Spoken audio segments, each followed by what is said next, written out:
Our next speaker is Dr. Robin Jump. Dr. Jump is a physician scientist with the Geriatric Research, Education, and Clinical Center and the Louis Stokes Cleveland Veterans Affairs Medical Center in Cleveland, Ohio. She is also an assistant professor of medicine in the Division of Infectious Diseases and HIV Medicine at Case Western Reserve. In 2009, Dr. Jump established an infectious disease consultation service for Cleveland's VA long-term care facility, reducing overall antimicrobial use by 30% over 18 months. Building upon the success of this program, she was the principal investigator of a multi-site VA grant designed to help providers at long-term care facilities improve their use of antimicrobials. After earning her MD and PhD at Case Western Reserve through the Medical Scientist Training Program, Dr. Jump completed an internal medicine residency and infectious disease fellowship at the University Hospitals at Case Medical Center. She's certified by the American Board of Internal Medicine in both specialties. She's presented nationally and internationally and has numerous publications, serves on a number of national committees, including the Antimicrobial Stewardship Subcommittee for the Society for the Healthcare Epidemiology of America. Please help me welcome Dr. Robin Jump, whose topic just happens to be treatment and prevention of C. diff. Thank you.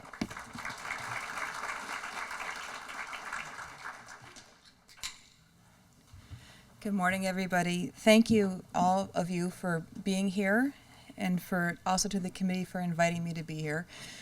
Much like Arjun, I'm an expert because I got on a plane to come here, and I want to have you also share what your experience and stories are, because I think this is where we learn a lot more about what's happening in C. diff. And you guys can't hear me. I'm sorry. This always happens. I'm loud in my head, but apparently I'm not loud in reality. Okay, is that better in the back? Okay, all right, fantastic, thank you. And I also want to thank so much Dr. Farah and Todd and Cindy and Peggy for making me feel so welcome and for just such red carpet treatment as a speaker. So thank you very much. And also Eddie, who needs no introduction, but Eddie, also thank you for inviting me to be here. So here are my necessary disclosures. And let's talk more about the outline of the talk, which is that we're going to talk about poop. It's all glamour at this point from here on out. And they always put me right before lunch also. So, and oh wait, it gets better. So pathophysiology is what we'll talk about first, and we'll deal with risk factors, talk about treatment for C. difficile, and then finally end with infection prevention and control strategies. Some of which are evidence-based, some of which are eminence-based, and not always just my opinion, but other people think it too. But it's a mixture of what is good practice and what is common sense for how we approach this. So let me start off by just putting C. difficile in perspective. So I have the pathogens listed in the first column, the number of illnesses per year in the second column, and the number of deaths in the third column. So C. diff causes more infections in the United States than all these other horrible pathogens combined, and is actually causing this on the order of the same number of deaths per year. So as silly as it is sometimes to talk about poop, this is such a big deal. And if my kids knew what I did for a living, they would not listen to me when I told them at the dinner table we're not having potty talk anymore. So let's talk about pathophysiology. So here's a very simplified model of what it looks like when you get C. diff. There's 3 different classifications. There's non-severe, severe, and severe complicated. And we'll talk about different treatment approaches for these, but basically non-severe is someone that can be treated as an outpatient or sometimes in a hospital and sometimes in a nursing home if that's where they happen to get their C. difficile. Severe C. diff means that there's a white blood cell count over 14,000 and basically acute kidney injury. And then severe complicated C. diff, we're now talking about ileus and trying to get a surgeon involved, usually an ID doc involved as well. These are the people that are ICU bound and maybe getting colectomies and Hail Mary treatments. So hopefully people get better, which means they become an asymptomatic carrier for a brief time, and then soon no C. difficile, and that's the best way to come out of this. Other people don't do so well, and that's the number of deaths that we have from C. diff. And then there's also this state of recurrent disease where someone gets better and then it comes back. and then you treat them again, and they get better, and it comes back. And they can go through this cycle many, many times. And at some point they get, and all of us get, desperate to try to get them better. So let's talk about how we actually get C. difficile. In all of our intestines, we have a whole boatload of bacteria on the order of 10 to the 11th to 10 to the 13th organisms per gram of stool, which is more than I can really think about well. So there's a lot. And it's a form of host defense.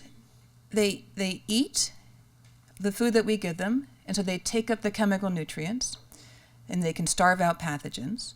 They occupy physical locations in the gut that also keeps other pathogens or real pathogens from getting a foothold. And so for most of us, when we're exposed to a pathogen that affects the gut, it passes right through. And for most of us, that's what happens when we're exposed to C. diff. It goes in one end and goes out the other, and we don't ever have to really worry about it. When someone gets a systemic antibiotic, both the number of bacteria goes down, but also the diversity of species goes away. And so we're going from maybe somewhere on the order of 500 to 1,000 different species to far, far fewer. And also as the numbers go down, so that means that they're not eating as much, and so there's a lot more nutrients available in the gut. And it also means they don't take as much space. And so there's other places for bacteria that it might be pathogens to get in there and find a home. So when someone who is in this state where they've been rendered vulnerable by antibiotics, necessary or not, and they get exposed to C. diff spores, they ingest the spores, they find a home, they find food, they germinate, and they start making toxin. And the toxin that they make as in the vegetative form is what's making us sick. So all this becomes a very fancy way of me telling you that antibiotics are the most important risk factor for developing C. difficile infection, which everybody here knows, otherwise you wouldn't be at the conference. So let's do some numbers to back it up. So besides the individual exposure, it also turns out the facility antibiotic use promotes C. difficile, probably through transmission, by promoting transmission. So this is a 4-year retrospective cohort study that was published in 2015. And the authors examined patient-level and ward-level risk factors for acquiring C. difficile. And what they found is that for every 10% increase in antibiotic use, and this is measured by days of therapy per 1,000 patient days of care, the relative risk of C. diff went up. And this included people that weren't actually getting antibiotics. So the antibiotics that we're giving in the hospital, as Dr. Srinivasan said earlier, what I do as a provider for my patient can affect every other patient in the ward or in the unit, even those that aren't actually getting antimicrobials. And it also turns out that more antibiotics means more risk of C. difficile infection. And this goes, we know, for length of therapy, and it also goes for the number of classes of therapy. So this is a study that was published in 2015 also, where about 400,000 adults were admitted to 14 hospitals in 2011 and 12. And they had a less than 1% rate of C. difficile infection, which is actually phenomenal. They looked at the relative risk of C. diff based on the number of classes of antibiotics that people were exposed to. And for one class of antibiotic, the relative risk compared to no antibiotic was about 2. And then as they got exposed to more than one class, the risk went up. So there's the vancomycin here on number 2. And then there's the changing from vancomycin to meropenem or to cefepime and these class changes. We're bringing in tigecycline. All these switching that we wind up doing as we're chasing either pathogens or ideas can increase risk of C. difficile infection. Sometimes this is necessary, but sometimes it's not. If somebody, say, comes in for community-acquired pneumonia and we can de-escalate them, maybe they don't need to go out on the fluoroquinolone when they came in on ceftriaxone and azithro. Maybe they can stay on the azithro and go out on that. So steps you can take regarding antimicrobial use to decrease the risk of C. difficile. So stewardship, of course, is the mainstay here. And one of the ideas is to avoid antibiotics when possible. And one thing that I've been trying to talk about a lot with people is to engage when you can, when the patient isn't critically ill, in watchful waiting. And as it turns out that families hate that because and also some nursing staff hates it too, because what they hear is, you're not doing anything. The patient is sick and nothing's happening. You're just watching. And so what I'm trying to change in the language that I use, and I invite you to try this too, is to say careful observation. We are involved, we are engaged, we are responding to symptoms, we are observing, we are doing vital signs, we know what to do if there's a turn for the worse. So we're carefully observing and trying to avoid unnecessary antibiotics or unnecessary medications. And if you throw in powerful in there too, we don't want to expose your family member or you to a medication, to a powerful medication that may harm you until we're really sure that you need it. So when you do use antibiotics, my suggestion is when you can go to shorter courses. And I'm thinking now about people that are in outpatient, in long-term care, and on the regular hospital ward, not necessarily ICU type patients. Choose narrow spectrum when possible. And also, when you can, choose agents that have less excretion into the GI tract. So, for example, for treating maybe cystitis or a UTI, a real UTI, Bactrim is a better choice than a fluoroquinolone because of where it gets excreted. Bactrim will concentrate in the bladder. And we all know, we all have a sense of what these agents are that have to undergo more renal excretion, because those are the ones we have to dose adjust for people that have renal insufficiency. So that is a reasonable way to think about those differences. So the other big risk factor for C. difficile is advanced age. And this was demonstrated dramatically with the outbreak of the hypervirulent strain, or the NAP1 027, I've forgotten the letters, I just call it hypervirulent or epidemic at this point. So this is a graph that looks at the epidemiology from 2000 to 2005, when the strain really began to take off in the US.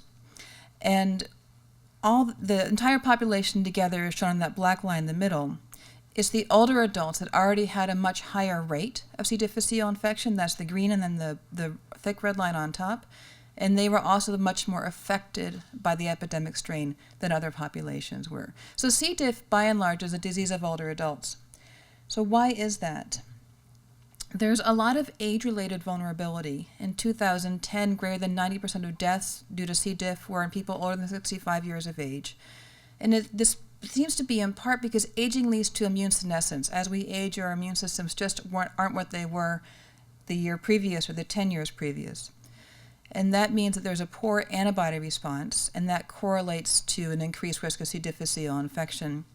And also, older adults have a less diverse and a less resilient gut microbiome. And so when they are exposed to antibiotics, they don't bounce back as quickly in terms of what's happening in their gut microbiome. So what can we do about advanced age? This is all I've got, folks. I'm sorry. If you've got a better idea, please talk to me after we're done. All right, so other risk factors. Not surprisingly, previous healthcare exposure, either hospitalization or long-term care. And by the way, I have, as I've said, I work a lot in long-term care, and so I hear a lot from long-term care, well, it's the hospital's fault, and I hear in the hospital, well, it's long-term care's fault. It's all of us that have to work on this together, and we are, which is wonderful. So underlying disease severity is also a risk factor for C. difficile, as is a low albumin, which I think really is a reflection of underlying disease severity. And finally, one that we can all do something about is gastric acid suppression. So some data about this. This is a study by McDonald that came out in 2015, and this is not the first of these. There's a body of literature about proton pump inhibitor use increasing the risk for C. diff, but this was the one that really that went after more specifically, I guess. So they looked at risk factors for getting recurrent C. difficile infection. So it's age greater than 75. It was proton pump inhibitor, or PPI use, antibiotic re-exposure, not surprisingly, and then length of stay.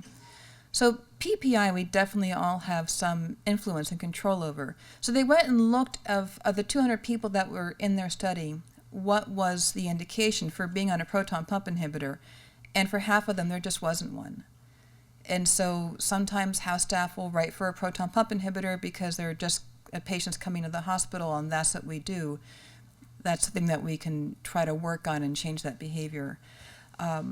Other reasons for proton pump inhibitor were older age with two other risk factors, upper GI bleeding, and a history of GERD in the last 90 days, and those are acceptable. So other steps that we can take to reduce other risk factors are stop PPIs unless they really are needed, and avoiding antibiotic re-exposure. So moving this idea from just in case you had this, we'll give you antibiotics, to a philosophy of we're only going to give antibiotics when it's necessary. And the worst offenders of the antibiotics are clindamycins, fluoroquinolones, and then the later generation cephalosporins. I'm not saying that other antibiotics don't also lead to C. diff, but these are among the worst, especially clindamycin. Okay. So treatment. There's a lot to be said here, and I'm going to start first with the 2010 guidelines from the IDSA and SHE. These are currently undergoing revision, and I feel like every day I'm waiting for the new versions to come out, and they're just not there yet. So soon, but I've been saying that for a year, so soon. So treatment of non-severe C. difficile infection. So let's talk about first what the definition is, and it's diarrhea, which is 3 or more unformed stools, in less than 24 hours. And then these diarrheal stools test positive for C. difficile. And I wanted to mention there was actually a question before I began the talk about what about the stool that's being sent for testing? Why does it have to be unformed? So there's about 3% of the population that we're asymptomatic carriers of C. diff. We have it in our stool. It doesn't bother us. It doesn't make us sick. There's no reason to test or to look for those people. So the rationale behind when stool is sent down to the lab for testing to have it conform to the container is to make sure the person's actually symptomatic. So in my hospital, when it takes 2 days to get stool ordered, tested down to the lab, it suggests to me that they don't really have C. diff because they don't have a diarrheal sample yet. So that's the rationale behind that. And we have the stick test in my hospital. So if you have a cup with stool in it and you put the stick in and it stays upright, it's not suitable for testing. If the stick falls to the side, then it's okay. I live in a simple world, Okay, so for non-severe C. difficile infections, the first thing, and I think we all overlook this, I know I certainly do, is to stop the antibiotic that got them sick in the first place, if you can. And then other treatments, the first-line agent recommended is still oral metronidazole, and if they're on warfarin, then we go to oral vancomycin. Oral metronidazole is as good as oral vanco for non-severe C. difficile infections, and it's only a little bit less good for severe C. diff. So severe C. diff infections, the definition, I'm sorry, I slipped that earlier. It's actually white blood cell count greater than 15,000 and a creatinine 1.5 above baseline. I just go with acute kidney injury. The treatment here for severe C. difficile is oral vancomycin, 125 milligrams PO Q6 hours, and we'll talk a little bit more about that in a couple of slides. IV metronidazole and oral vanc together are associated with reduced mortality compared to oral vanc alone, and I see no reason why not to go with IV metronidazole at this point. It goes in through the arm and it undergoes first pass metabolism in the liver.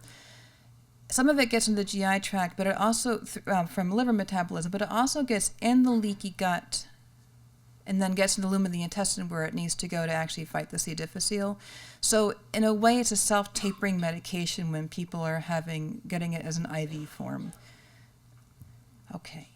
And this was one center study, but clinically it makes sense to me. So treatment of severe C. diff infections that are complicated. So these are unstable patients that are having ileus or toxic megacolon that are bound for the OR.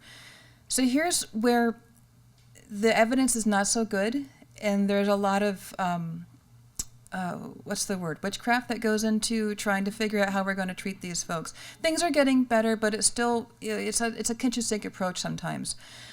So oral vanc high dose, the recommendation is 500 milligrams PO Q6 or per rectum Q6. I don't like the idea of sitting rectal tubes into people that already have a friable gut, but that's just me. I'm not a surgeon.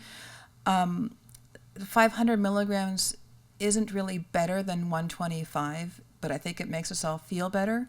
But what that 500 milligrams of PO vanc does, and this doesn't make sense to me, but I've seen the data, it kills off a gram-negative organism called Bacteroides fragilis, which is actually a big good part of our gut microbiome. And so by giving more of the vanc, we're actually maybe not doing such good things for those patients.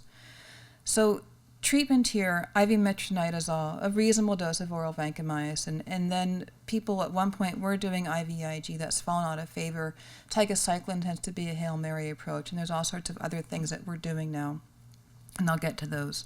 Also, monitoring serum lactate and white blood cell count is an important part of managing someone with severe and complicated C. diff, as is consulting a surgeon and getting an IDVOC involved. A key for all of us is to not do tests of cure. When someone is better from C. diff, then just let them be better. We don't need to make it go away. Every time we re-expose them to try to treat an asymptomatic person, we're actually messing up their gut flora again. So let's just leave them alone. And then for treating recurrent disease, stop the inciting antibiotic, which I still forget to do. The first recurrence is still repeat metronidazole. The second recurrence is oral vancomycin, and then the third recurrence, the third recurrence or more, people are doing oral vanco or the oral vancomycin taper, or we have lots of other options now. So fidaxomicin, which Joe mentioned earlier, and I agree, it's not first-line therapy.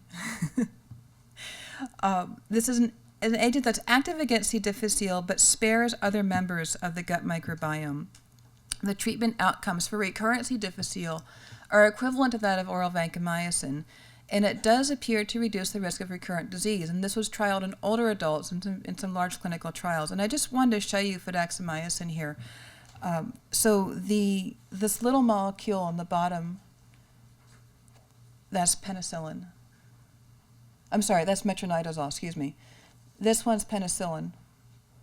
So you've got the house and the garage and the driveway and the playground in the back, which is the R group where people have fun. It's a little ID humor. And then this is fidaxomicin. So it's called a macrocyclic antibiotic. So there's 1, 2, 3 rings, and then there's this thing in the middle. It's like a super ring. It's like a knuckle ring, right? So I don't know how this works, but it seems to not affect a lot of the gut microbiome and only get C. diff. But you can see why it's called a macrocyclic. 3 rings and the thing in the middle. All right, so let's talk more about why it should not be first-line therapy. It's just too expensive right now. A 10-day course of fidaxomicin, and these are $2,013, is $3,300. And I don't know many people that can afford that. Vancomycin capsules for a 14-day course are actually $2,000, so a little bit of cost savings there, but not much. So what we do at my pharmacy at the VA, and not all VAs do this, but mine does in Cleveland, is we compound the vanc.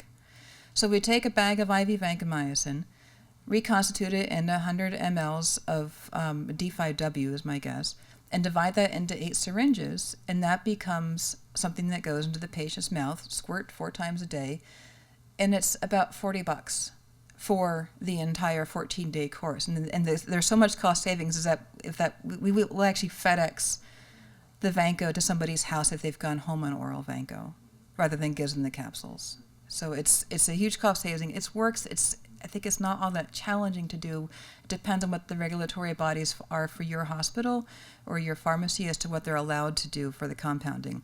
And then, of course, good old metronidazole is $30 for a course. This is part of why it's first-line therapy. It's also effective. And even when we're talking about severe C. difficile, the effectiveness of oral metronidazole is just a little bit less than that of oral vancomycin. And so if we're talking about a situation where it's $2,000 versus $30 and a fairly robust patient who you think can get better, I tend to go with the oral metronidazole still. Okay, so there's a whole bunch of other therapies out there now.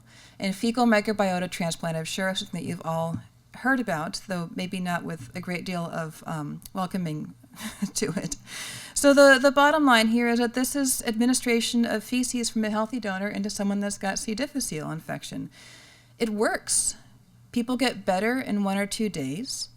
They get better with 1 or 2 treatments. And I can't think of anything else that we do in medicine that doesn't involve a scalpel, where we do it once or twice and we've made you better, and like most people stay better. And this works in older adults as well as younger adults. In a series of 10 of people older than 80, 8 of 10 had symptom resolution. And this keeps going. It gets better and better the more that we do this. We're all beginning to see reports of complications, but in general, poop transfer works, and it works well. And I know it's not glamorous, but this is where we are. And by the way, so this is why they put me before lunch. This is a glass of chocolate milk.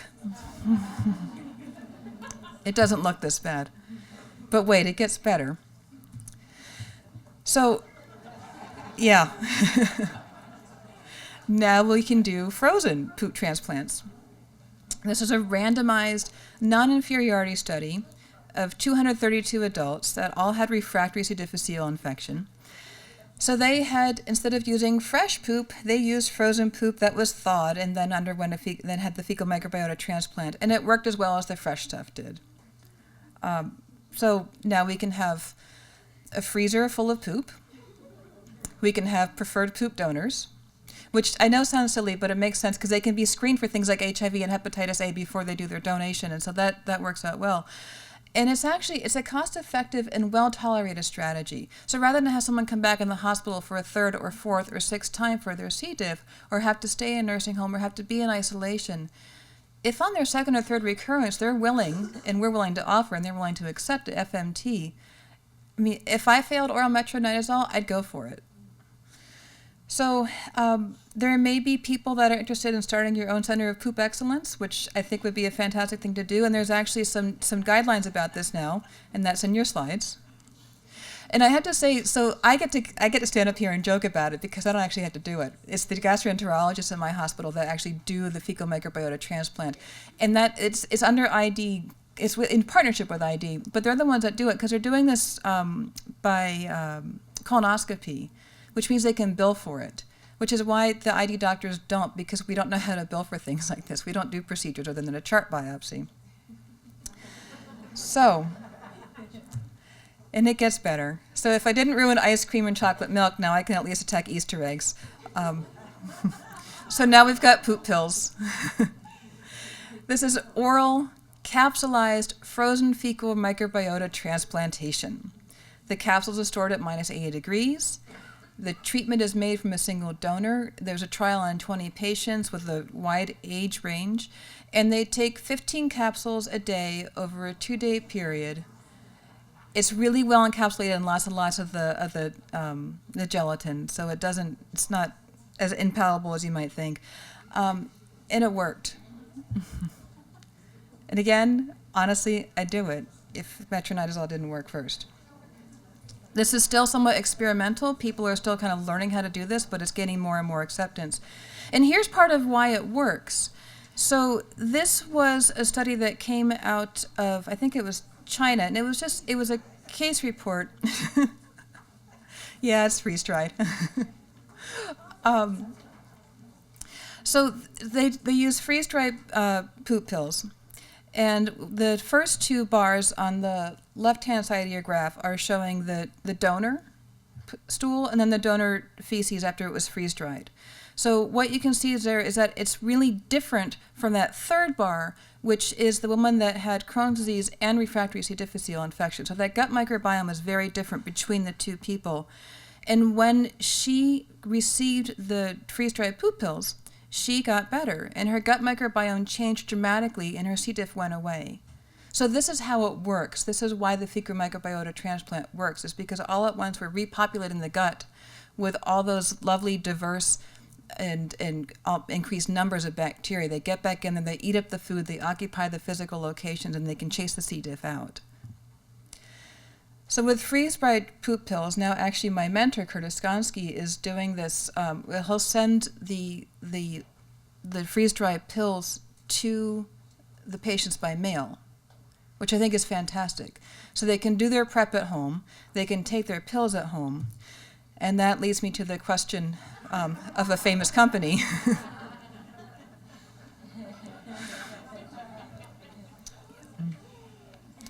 All right, so I think that's the worst of it. All right, so let's move on to infection control and prevention. So C. difficile lives outside of our bodies as spores. And the spores can be recovered after months of being left on the surface. At least 5 months is what people have shown in the literature. It's really difficult to kill using routine cleaning agents, which is why I now love the smell of bleach. And the spores are shed onto the skin of our patients and also into the environment. And this handprint here was from one of our ID fellows years ago. She put on a glove, she touched her hand to the belly of a patient, pretty much like I'm doing to my own belly now, except there was skin to glove contact, and then she put her hand on the plate. And that's C. diff. Not all of it. The bigger yellow flocculent colonies are the C. diff. I don't know what the smaller white things are, but you get the idea. It's all over our patient's skin. So when I see, and if it's all over the skin, you also know it's all over the environment. And maybe you've never had this experience at your hospital, but I sure have at mine, where I'm the ID doctor or the ID fellow at the time sitting outside the room, and I see the surgeon go in and talk to the patient, and lean on the bed or stand over by the sink or whatever it is. And I say, you really need to have a gown and glove on if you're going to be in there. But we're not touching the patient, so it's okay.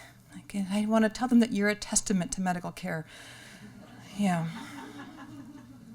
But I'm sure that only happens where I practice. So let's talk about asymptomatic carriers as well. So this is some work that was done also by Clostridium, and we compared the rate of C. difficile spores that were found in the environment.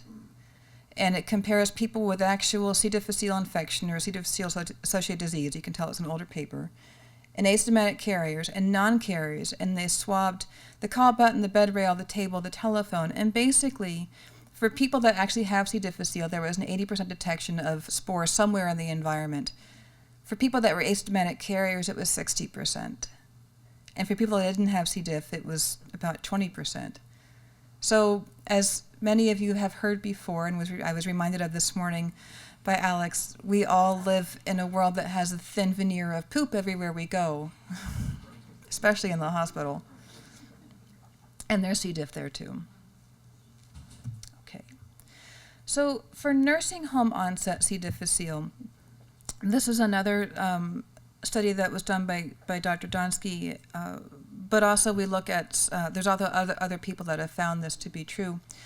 So this graph compares the number of patients that were admitted, and that's along the y-axis. The x-axis is weeks after admission to a long-term care facility. And it's a different way to think about where the C. diff is being acquired, and this is part of what we're being judged on now from a regulatory standpoint. So hospital-associated C. difficile and long-term care onset was happening within the first 5 weeks of transfer from the hospital to the long-term care facility.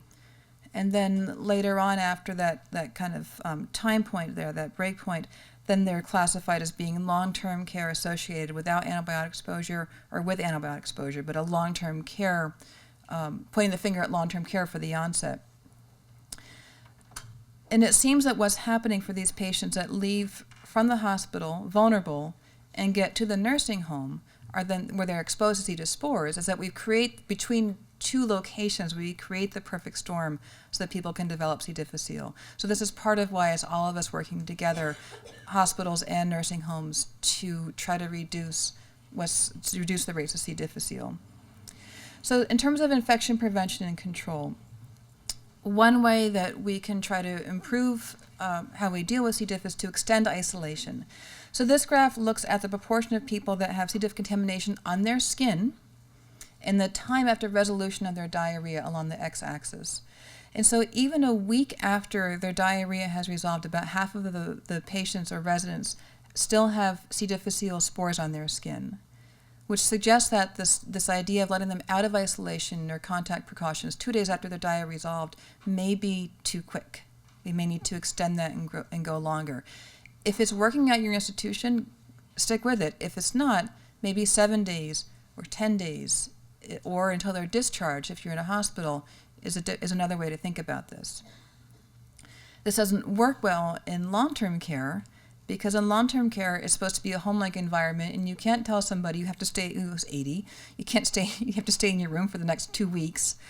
So that leads to problems with disinfection. So this is the home-like environment that we have at a couple of the rooms in our VA long-term care facility. And the question is, how do you clean this? How do we clean all these surfaces? We can't wipe down Teddy. We can't always get through all the stuff that's on the rack and the walls. And also, at our institution, environmental services says, well, we can't touch patients' possessions. That's nurses' jobs. And the nurses said, you've got to be kidding me. I don't have time for that either. So that also became a problem, and I wonder how widespread that is, if those conversations have taken place where you are. So one of the things that we do in situations like this is that we have in our facility one of the ultraviolet devices, and it's a standalone unit. You put it in the room, you shut the door, you leave, and come back an hour later, and the C. diff spores have been fried by the UV light. And it seems to work very well. And so we do this for terminal cleans in the hospital, and we do this for our long-term care facility residents when it's time for them to come out of contact precautions. And so they have to be out of the room for an hour, not a problem. We do it over lunch or over dinner, or when they're at occupational therapy. And it's easy as well. It's expensive to buy the machine, but it's easy to do.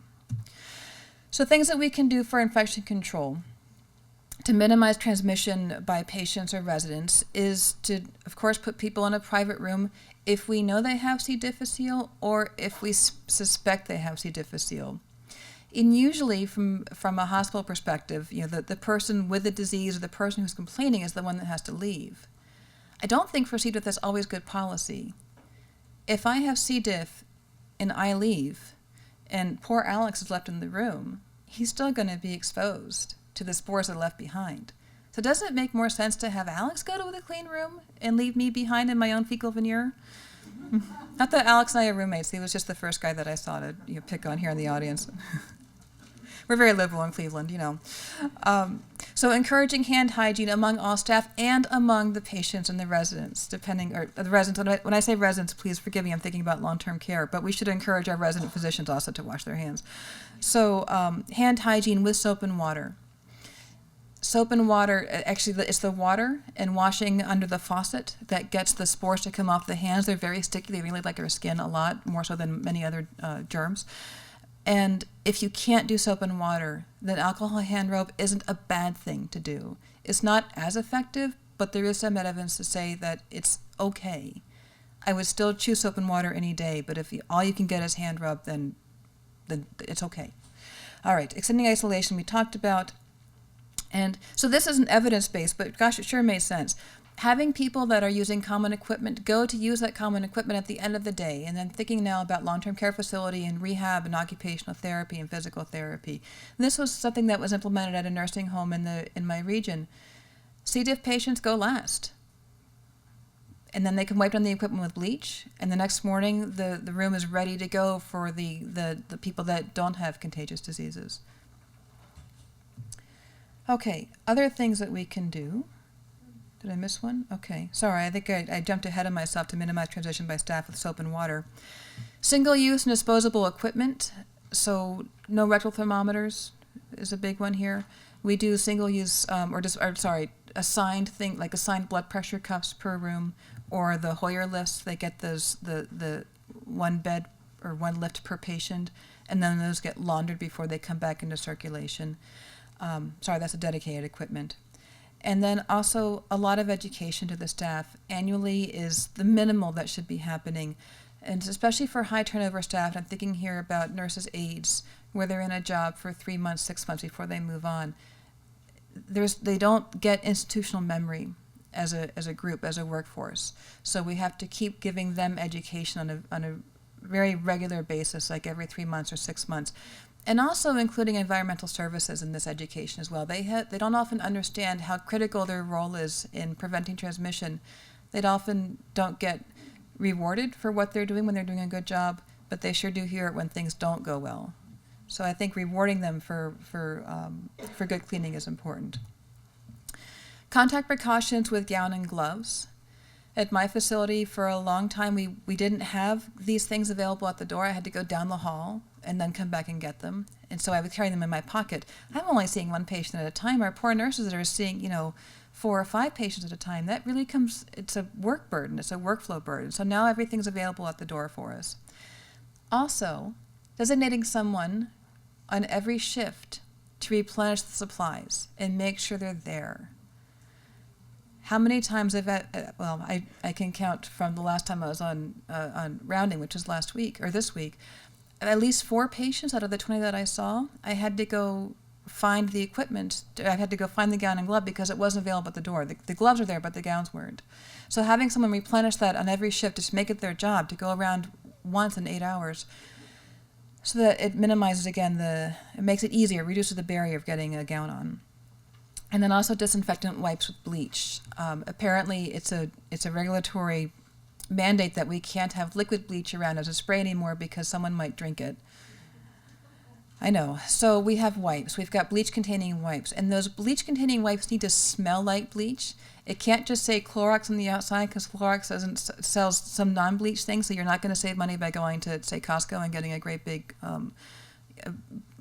box of them. It really does have to have bleach in there. So having those at the door makes it easy to wipe down equipment, to wipe down my stethoscope, for example, to wipe down the blood pressure cuff or the barcode scanner that may have gone in the room with the person giving the medicine. Okay, and then finally, infection control. So involve and educate housekeeping staff as we're minimizing environmental reservoirs. Daily disinfection of high-touch surfaces. This is where the bleach wipes also come into play. We started doing this once a day for patients' rooms when we know they have C. difficile, and then twice a day at nursing stations. And it helped reduce some of the rates of C. difficile on a couple of the wards that were affected. Also, assessing the adequacy of cleaning before changing to a new product. It may be that the product works just fine, but it's not being used correctly or enough by the cleaning staff. They may not know, for example, that if they're using a bleach solution, it has to be made up once every 24 hours. It's no good after that. So they may not have been educated about that specific application. And then also making sure that the cleaning and disinfection agents being used are indeed sporicidal. It has to say sporicidal. That it's hard on hospitals because it makes the equipment disintegrate more quickly. It wears and tears in the equipment. So it's a challenge. It's always this balance that we have to go through. One of the products that people are using to assess the adequacy of cleaning is to put an agent that fluoresces under black lights or UV lights onto different parts of patients' rooms, and then go in after environmental services has been there and see if the spots are still there or not. If you do this, Tide works well, it glows in the dark, and it's relatively inexpensive compared to something else that might be out there. And also, if you try to do this, one, try yourself to go in and wipe off the Tide, so you know, or the agent, so that you know what kind of pressure and force is required to make this happen. So what you're asking or expecting the housekeeping staff to do, is it realistic for the surface? And then also, once they catch on, housekeeping staff may also go out and buy their own black lights, and they'll look around for the spots to see if they've been cleaning well enough or not, which is good. And they might be playing to the test, so move your spots around. So this is where it's not evidence-based, but these are lessons learned. All right. So active surveillance. This is a relatively new idea for C. diff, and it was done in a hospital over a period of I forget how many. About a 2 or 3 year period. So they did rectal swabs upon hospital admission to detect C. difficile by looking for toxin B. And if the patient coming in was positive, they went on contact precautions for the duration of hospitalization. And of nearly 7,600 admissions, about 5% of the people coming in were identified as carriers. So here's the exception to that stick test that I told you, because we're doing rectal swabs here, so it doesn't matter if they did or did not have diarrhea. There was a high rate of asymptomatic carriage. So when the study was done, during the epidemic period, the rate of C. difficile, healthcare-acquired C. difficile, was about 11%. It went, I don't know that percent's the right value there, I'm sorry. A number of infections per 10,000 patient days. I did put it in there. That's good.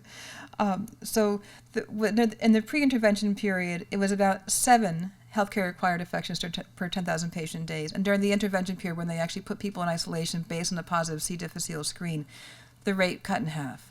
So it does seem to be effective. How this plays into cost, I don't know, but it seems like a very cost-effective thing to try. How this plays into what patients will accept and be willing to put up with, I also don't know. The idea of doing a rectal swab on a 14-year-old boy or an 80-year-old woman it's got consequences to it, and these are some of the unintended consequences of what we have to deal now with healthcare-acquired infection prevention. I get asked a lot about probiotics. Can we use probiotics to prevent C. difficile? There's a meta-analysis that slightly favors the use of probiotics for preventing C. difficile, and the probiotics in use specifically were Lactobacillus casei, Acidophilus, and Rhamnosus in varying combinations, and also Saccharomyces boulardii. These were all done as part of clinical trials, and I have a clear bias where I don't really care for probiotics in general, because when someone says I'm going to give probiotics, I feel like it's saying I'm going to go backpack in Europe. So are you going to Paris or Prague or Portugal, which is a country, so that's different from going to a city, and we don't know what's really in probiotics. They're not FDA regulated or approved, so we don't know how many live cultures there are. We don't know the number, we don't know what the species are, because it's often proprietary. And when we're talking about a mixture of species, we don't even know if there's kind of species control. Is what they started off with, 10,000 half-lives ago for the bacteria and what they're actually putting in their packaging now. And since there's no oversight, there's no way of knowing what is actually going into probiotics. So this is my problem with probiotics. There are 2 FDA-approved probiotics, yogurt and kefir. Does it work? I have no idea. I've heard anecdotes that yes, it does. Does it hurt? Absolutely not. All of us can have yogurt. In fact, it could even go in a peg tube if you dilute it, right? So, all right. So other infection prevention steps that we can take for facility-wide measures, antimicrobial stewardship, which we're hearing about here, surveillance for C. difficile infection, and also for surveillance of the environment. Avoiding tests of cure, so that we're not borrowing trouble, we're not looking for people to have gotten over their C. diff by a lab test, but rather we go by symptoms. And finally, a lab-based alert system, so that when someone has a positive C. diff test, that gets called to their provider, so they're not waiting until Monday morning to find out that the person should have been in isolation or on treatment from a couple days ago. And I'd also like to advocate for early response to potential C. difficile infection. So define criteria to suspect C. difficile, like greater than 3 unformed stools in a day, and engage in preemptive contact isolation. I would much rather have someone in isolation for 2 days when they didn't need it than have them with C. diff and spreading poop all over the room and elsewhere when they could have been in contact precautions. And finally, standing orders to test for C. difficile when criteria are met, so we're not waiting to go, like Joe talked about earlier, going up through the chain of who does and who does not want what to happen, but just letting even nurses just do the C. diff testing. Nurses can give flu shots, nurses can figure out when to order a C. difficile test, no problem. So let's empower them to do that. All right, on the horizon, there's vaccines. So these are undergoing clinical trial now, and vaccines are being tested in older adults, specifically in older adults. The one that I'm aware of now is a 3-dose regimen at 0, 1, and 6 months, a lot like hepatitis A and B vaccine.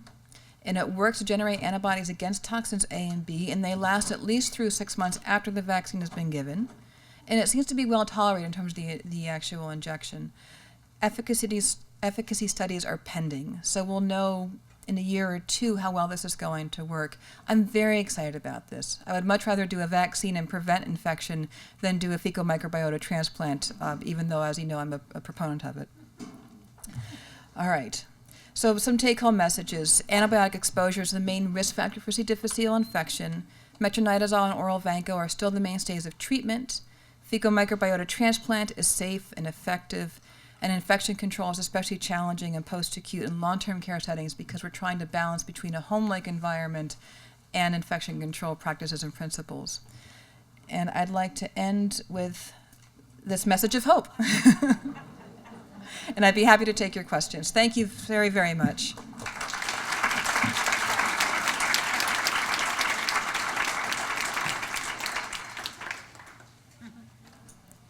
I have a couple of questions. Thank you so much for your presentation. I do have a couple of questions. One pertaining to pediatric patients. Sometimes I get calls from the pediatric providers, community providers about kids that are tested, and oftentimes you don't have that history of the 3 stools. Oh, these are kids who are on pro-motility agents. Can you comment on how to address that? Oftentimes the questions revolve around the palatability of metronidazole and kids not tolerating. So 3 days into the course, they're not tolerating the medications, but they're better. Do you have any comments to that? And my second question is healthcare workers and test of cure. There are some institutions that do require test of cure for certain things, but when it comes to C. difficile infection, what do you recommend?